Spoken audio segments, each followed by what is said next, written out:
Miss America Foundation is one of the leading providers of scholarships to women in the United States.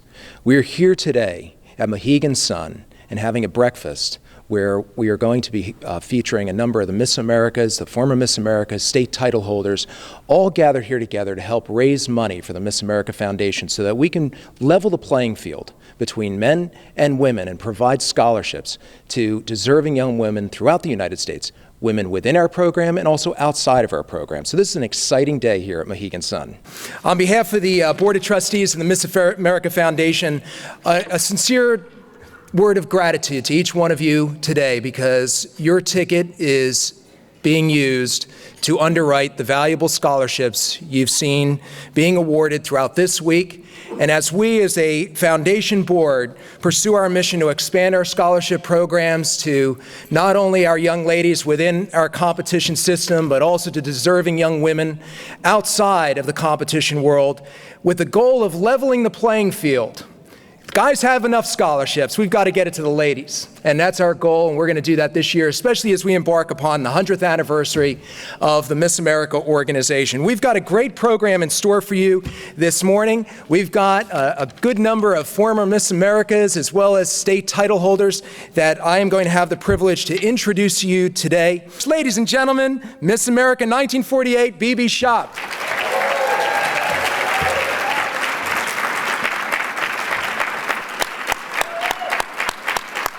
Ladies and gentlemen, JACQUELYN Mayer, Miss America 1963. Ladies and gentlemen, KELLYE Cash, Miss America 1987, and Tatum Shepard, Miss Central Virginia.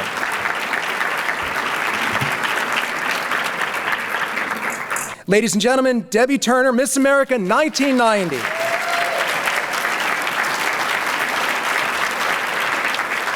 Ladies and gentlemen, Heather French, Miss America 2000.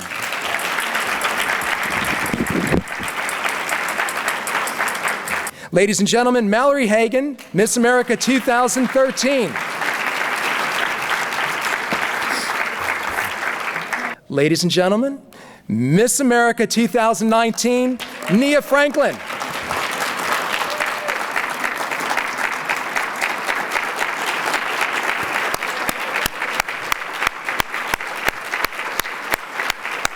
Ladies and gentlemen, Deb Merrill Stokel, Miss New Hampshire, 1970. Ladies and gentlemen, Candy Cohen Reed, Miss West Virginia, 1981.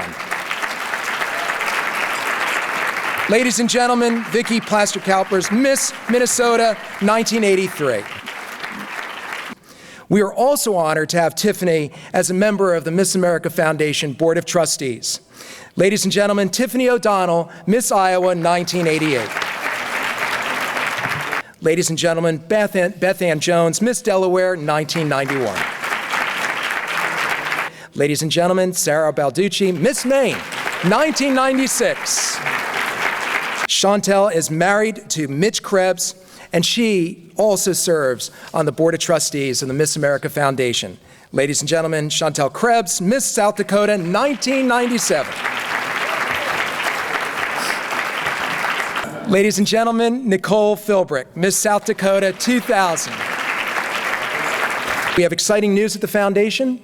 There's only so much work volunteers can do, so we've taken on a full-time executive director, and I'd like to take a moment to introduce everyone here to Maiken Metchling. Maiken, welcome.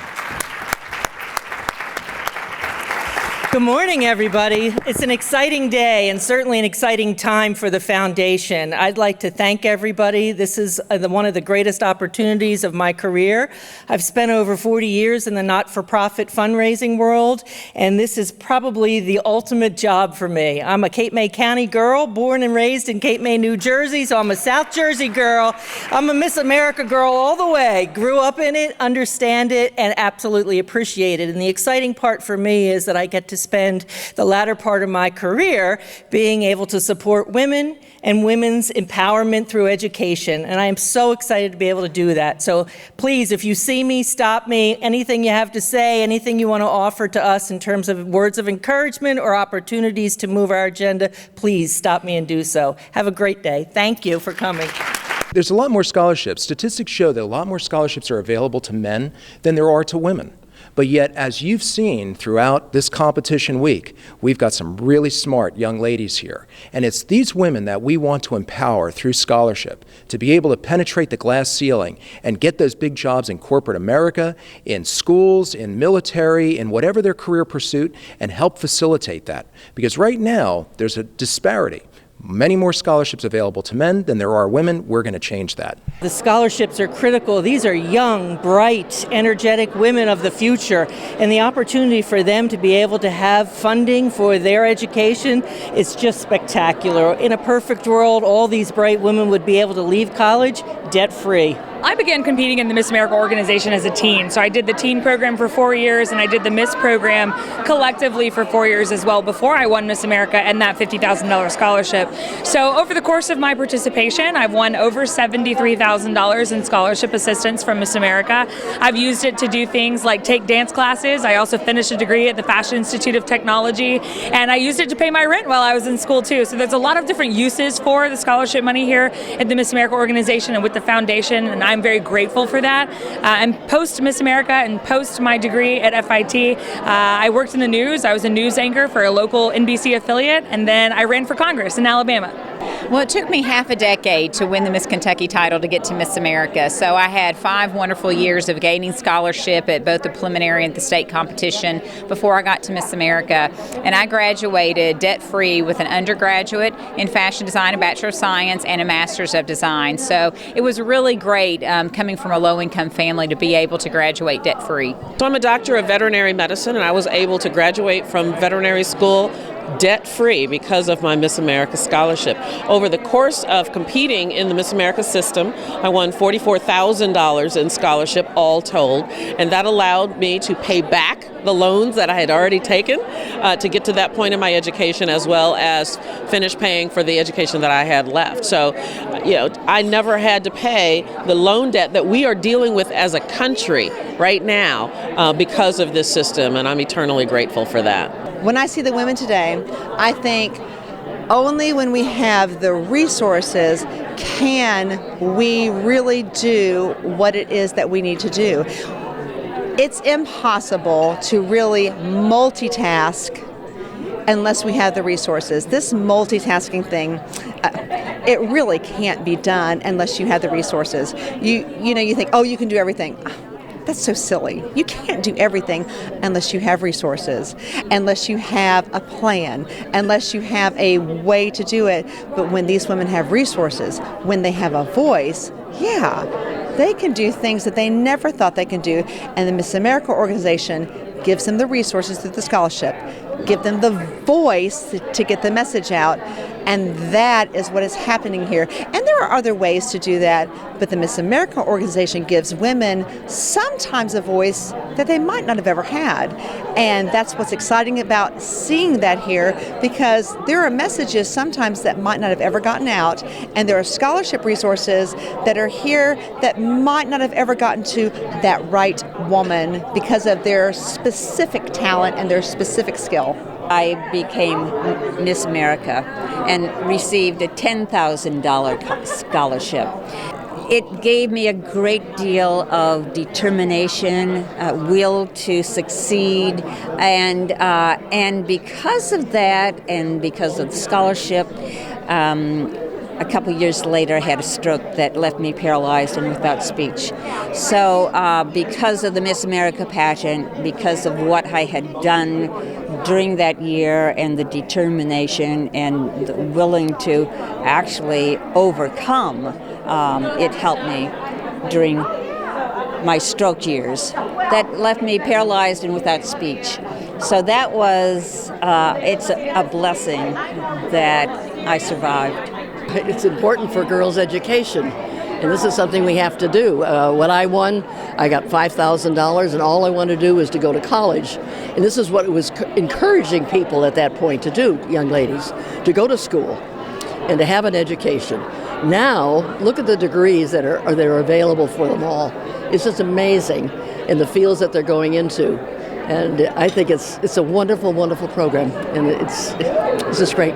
When I talk to business owners and organizations, the top 2 issues, if not the number 1 issue they face, it's the number 2 issue they face, and that's a capable workforce. And as we interviewed each and every one of those scholarship finalists, it was clear that any one of them could run a Fortune 500 company eventually. When you look at workforce development, this is the crew that you want on your team. These women are not only accomplished in their personal lives, but in their academic and some of them even in their professional lives, have achieved multiple degrees and certifications, have very clear goals, and I would put them in front of any stakeholders in any corporation.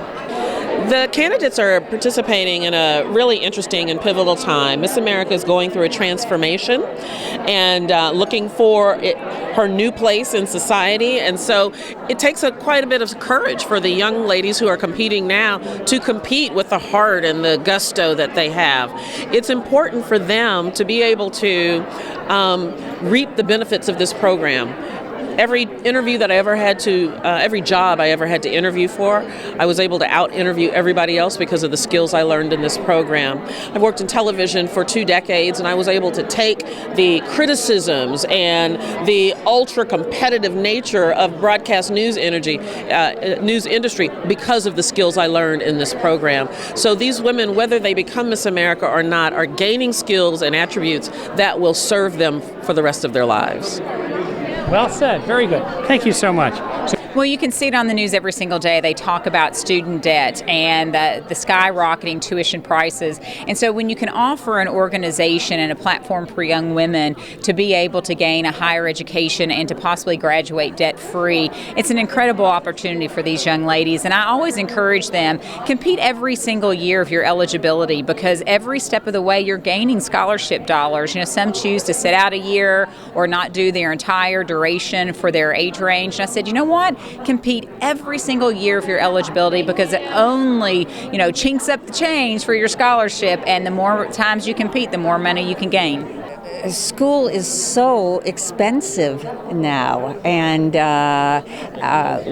with the scholarship, it just helps them pay for the schooling, but so many of them are teachers and educators and judges and lawyers and veterinarians, and it's amazing when I hear what these women have done, even the state winners. I'm so impressed with what they have done because of that scholarship. The women who are here at Miss America 2020 are phenomenal. I had the chance to sit into the Miss America Foundation scholarship interviews, which for the first time ever, we opened up to the public. And we want to say thank you to Dakota State University, of course, for making that possible. But those scholarship interviews were really a look into what these women are capable of and how they think and their career paths. And I felt that they were so impressive, to the point that I wondered would I have made it through it during my time as Miss America. So I'm very excited to see which one of those women becomes Miss America 2020. A couple days ago, we had a scholarship interview day here during competition week, and what readily showed through was so obvious was how smart these young ladies are. They're determined, they're driven, they're accomplished. I looked at a number of their resumes, and it's amazing what they've accomplished at such a young age in their lives. Now, what we want to do is now empower these young ladies even further. Sky's the limit, and we want to make available scholarships to them, and that's our purpose here today. Businesses should support the foundation for lots of reasons, but the primary reason is these are their future leaders, these are their future management, these are their future CEOs, and the faster they can invest in that future, the better. It's been fantastic. Great turnout. We've had some donations that came in just as people walked in the building with some checks that were just a real great surprise. And this is going to allow us to go and advance our mission of providing scholarships to young women.